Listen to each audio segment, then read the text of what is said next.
मित्रों नमस्कार, आप देख रहे हैं मास इंडिया और मैं विभू कुमार झा। देखिए, वक्फ बोर्ड के फैसले सुप्रीम कोर्ट के आ रहे हैं और अभी क्लियर फैसला नहीं हुआ है, लगातार अपडेट्स आ ही रहा है। वक्फ बोर्ड संवेदनशील मुद्दा है पूरे देश के लिए, भारत देश के लिए। वक्फ बोर्ड के मामलों को लेकर के लगातार जो है हिंसा की जा रही है। बंगाल जैसे राज्य में ममता बनर्जी जैसे राजनीतिक लोग जो है इस पर बदनाम कर रहे हैं और गंदगी फैला रहे हैं, लोगों को मरवा रहे हैं। और ये क्या चल रहा है, सवाल उठता है पूरे देश का।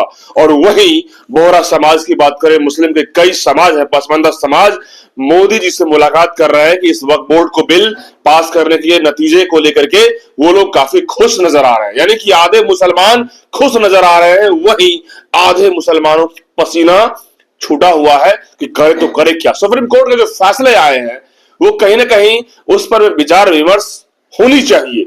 7 दिन का जवाब मांगा गया है। इस 7 दिन के जवाब में 5 दिन के अंदर जवाब देना है सरकार को। बात करें कि सॉलिसिटर जनरल जो है तुषार मेहता इस पक्ष को लड़ रहे हैं केंद्र की तरफ से, वहीं और भी कपिल सिब्बल जो है विपक्ष की तरफ से है, चाहे और भी वकील है, कई वकील, वरिष्ठ वकील जो है जुड़े हुए हैं। तो आपको बता दें कि कपिल सिब्बल की दलीलें बहुत सारी रखी गई है, याचिकाकर्ता बहुत सारे जो है रिट दायर किए हैं। लेकिन आपको मैं बता दूं, इस पर में संजीव खन्ना जो सीजेआई है, चीफ जस्टिस ऑफ इंडिया, उन्होंने पूरे मामले को, दलील को बहुत ही करीब से सुना और सारे दलीलों को समझते हुए उन्होंने हर चीजों में बताया है। उन्होंने कहा कि यदि रजिस्ट्री होने की बात कही जा रही है, यदि इस पर में सारे कानून को संशोधन की जा रही है, तो ये मुद्दा बहुत ही सही है और इस पर विमर्श होनी चाहिए। सरकार के बनाए कानून को हस्तक्षेप को सुप्रीम कोर्ट तब नहीं कर सकती जब तक कि इसका कोई गलत उपयोग ना होगा। और इस पर में विचार के लिए लगातार समय दिया गया है, सरकार को जवाब तो देना ही है। लेकिन मैं आपको बता दूं कि कपिल सिब्बल ने कहा कि 300 साल पुरानी रजिस्ट्री कहां से लाएगा मुसलमान जिनके संतान नहीं है। तो मैं बता दूं आपको कि क्या इस पर में इन्वेस्टिगेशन होनी चाहिए कि नहीं होनी चाहिए, फेयर इन्वेस्टिगेशन होना चाहिए कि नहीं होना चाहिए। सवाल यही उठता है मित्रों कि यदि हर तरीके से फेयर इन्वेस्टिगेशन होता है तो फिर जांच, फिर मिर्ची क्यों लगी है तमाम मुसलमानों को। जो लोग इस पर में तो साफ स्पष्ट जाहिर होता है कि वो मुसलमान, वो वक्फ बोर्ड के नाम पे जो माफियागिरी करने वाले लोग हैं, अल्लाह के नाम पे जो माफियागिरी करने वाले हैं सरगना, उनको मिर्ची लग गई है मित्रों। उन्हें कोई दिक्कत नहीं है जो मुसलमान वक्फ बोर्ड के नाम पे दान दे रहे हैं या दान की जगह पे उन चीजों को गरीब लोगों को इस्तेमाल के लिए वो जगह बनाए जाएंगे, उनको कोई दिक्कत नहीं है, उनको कोई इशू नहीं है। लेकिन जो बड़े बड़े माफिया है इस मुसलमान गिरोह का, उनको मिर्ची लगी है। दलील वो दे रहे हैं और यदि दलील दे रहे हैं, कपिल सिब्बल से दिलवा रहे हैं दलीलें। मैं बता दूं कि सॉलिसिटर जनरल तुषार मेहता भी दलीलों को स्वीकार करके उस पर भी निष्पक्ष विमर्श कर रहे हैं और Sanjeev Khanna chief justice of India in सारे मुद्दों को काफी समझदारी से वो निकाल के सामने रखेंगे और जल्द इसका क्लियर फिगर होगा। लेकिन आपको बता दें कि 300 साल पुराने रजिस्टर्ड की बात आ जाती है। संतान जिसका नहीं है, जिनका संतान नहीं है, उनका कैसे रजिस्टर्ड होगा। तो मैं बता दूं कि क्या इसमें जांच नहीं होनी चाहिए।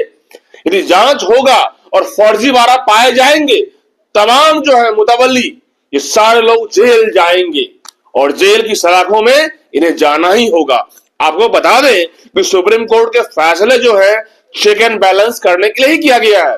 लेकिन वहीं ममता बनर्जी जैसे ऐसे राजनेत्री जो इस पूरे वक्फ बोर्ड के संविधान के कानून को वो पूरा खिल्ली उड़ा रहे हैं, यानी कि संविधान को नहीं मानने वाले लोग हैं।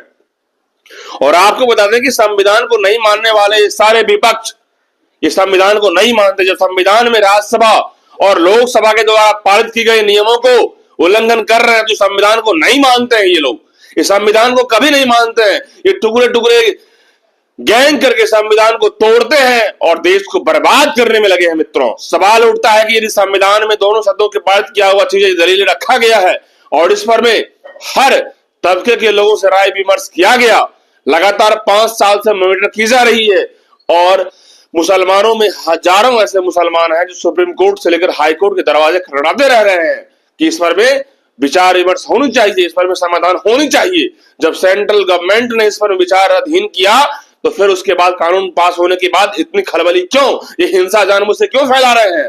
और सॉलिटर्स, और आपको बता दें कि संजीव खन्ना सीजेआई हिंसा को लेकर उन्होंने एक्शन भी लिया। उन्होंने कहा है कि हिंसा नहीं होनी चाहिए किसी भी स्तर पर में। और ये ममता बनर्जी जैसे लोगों पर में ये गाज गिरनी चाहिए। बहुत बड़ा सवाल है। इस तमाम मुद्दों पे जो सुप्रीम कोर्ट का फैसला है, चेक एंड बैलेंस के साथ साथ दोनों तरफ के पक्ष हो या विपक्ष हो, दोनों को चेक एंड बैलेंस किया जा रहा है। लेकिन आप सभी जानते हैं कि फैसला जो होगा वो मंजूर खुदा होगा, यानी कि फैसला जो होगा वो सबको पता है क्या फैसला होगा।